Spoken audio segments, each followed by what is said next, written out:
Catus, Maximus here. I run the Snap-on tool so infrequently that I like to make videos on them. Basically, because it is Snap-on and the reputation that they have nowadays. What I have here is an old 1/4-inch T-handle breaker bar. This is an old one. If we take a real close look, that looks like an hourglass with flat top and bottom. That appeared to be a 1948, which is par for the course for me. I hardly ever find anything new. I found this, and it was actually attached. This is not a date code. Snap-on date codes on their sockets have been inconsistent at best, but it happens to be a 1/4-inch 12-point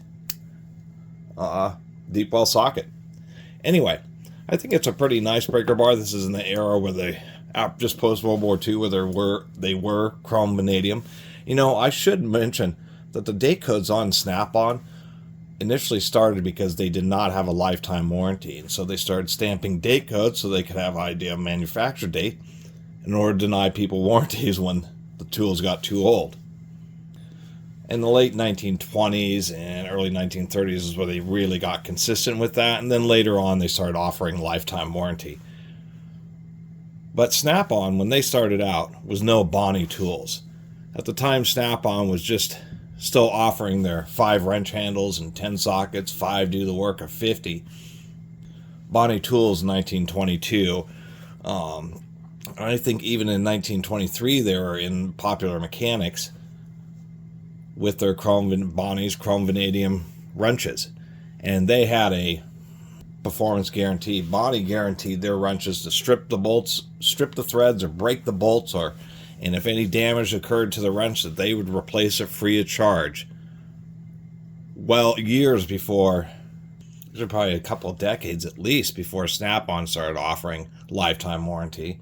And by the way, Snap-on popularized interchangeable sockets. I'm learning about that. Just like claiming Crescent invented the adjustable wrenches, they popularized them. They did not invent them.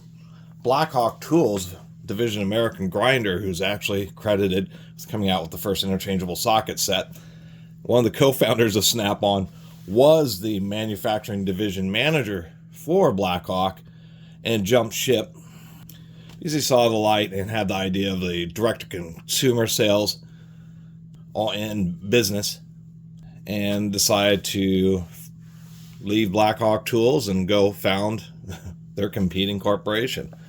And it turned out he was business savvy enough, because we know where Snap-on is nowadays. But just saying, you know, if we do compare this Snap-on to, is this the, no, that's not the, here it is. I actually have a vintage Bonnie. We can see the CV logo right in the middle there. If I were to compare this 1948 Snap-on to unknown era of Bonnie, to tell you the truth, that CV logo is pretty early. I would have to say the Snap-on, to tell you the truth, is probably just a little bit better. The heads are about the same size, but there is some more attention to details. They do have the balls planted very close to the end of the rod, so there isn't much stick out, where the Bonnie does have a bit more stick out. The rod's slightly longer, and if we look, we can see that it is slightly larger in diameter. So in this case, I think the Snap-on is a little bit stronger just because of thicker materials than the Bonnie. As far as the quality of the materials, I don't think so. This other one that I was comparing to is an old school Durochrome, and it's pretty similar. Although, to tell you the truth, I kind of like the idea of some of these where they just pinched them. Come on now, pinch the steel like that. I really don't know why they got away from doing that on these sliding T-handles.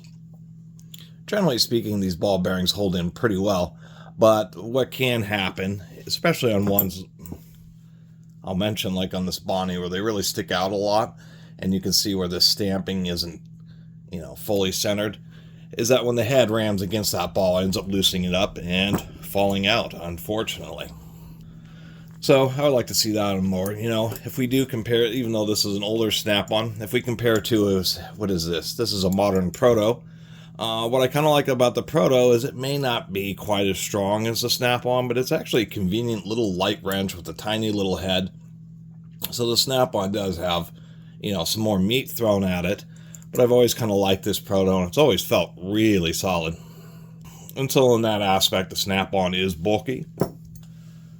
And if we compare to maybe another classic brand here, that's my New Britain. It seems very strange, but more commonly on 3/8 and 1/2 inch, you'll have a little notch on these T-handles, so it'll hold the bit straight. I figured they probably figure that how light 1/4 inch sockets are, that even if, you know, with a deep well on there, you don't have too much issue with it falling down. But they just don't put those notches. It's just the only one of my 1/4 inch T-handles is this New Britain, where they have this kind of knurled, thinned out area where the ball does sit in there. And just wanted to point that out. If we do want to compare to what I think is the heaviest duty, what I have here, if I can find, there we go, swing it this direction. This is an old Armstrong, or actually this isn't that old. I think this is just the last of the Armstrong USA. Really heavy duty. Armstrong was always known for very heavy duty tools. Another one of those where they have really large balls and they really stick out. I mean, kind of worry about high amount of use on this Armstrong, and those get knocked out. But we can see that the Armstrong throws a ton of material at their tools. The head's just way larger, much larger in diameter. I actually don't know if the rods are any different. So that makes sense. If I actually measure the snap-on, it's 311 here. So that would be a 5/16. 312 is 5/16. This old Durochrome is also 5/16. But the Armstrong, surprisingly enough, is literally 5/1000ths of an inch smaller. Barely any difference, but just a touch. And so that would just be comparing it to what would be considered more modern, very heavy-duty 1/4 inch breaker bar. Anyway, there's a little piece of history about Snap-on and their date codes. It is true they're the most consistent company about applying those date codes, but usually it's a drive tooling and ratchets. Sockets, some sockets are this little old school bubble logo 1/4 inch socket. That's not a date code. This is an MVS 8 is the part number. So like this socket doesn't have a date code, but nonetheless, if you are going to find a specific manufacturer date on a tool, it's going to be a Snap-on. And I can see why people kind of like collecting the old stuff, is because then you can have a nice little piece of history, such as this little breaker bar made in 1948. I mean, it's over 75 years old and still going strong. And I'll just leave the last note here where we can see where the stamping actually looks a little bit corrugated for the detent ball. And there's a certain era, I think it's like sometime in the 60s or the 70s, that Snap-on just went with the normal standard, you know, smooth stamping. But back in the day, they had this, I guess they figured that stamping it like that and providing a bunch of like little fingers, you know, either it held up better over cycles of pulling sockets on and off, or it was just easier on tooling to have that kind of corrugated shape into it. But they ended up getting over that. Anyway, thanks for watching. See you next time.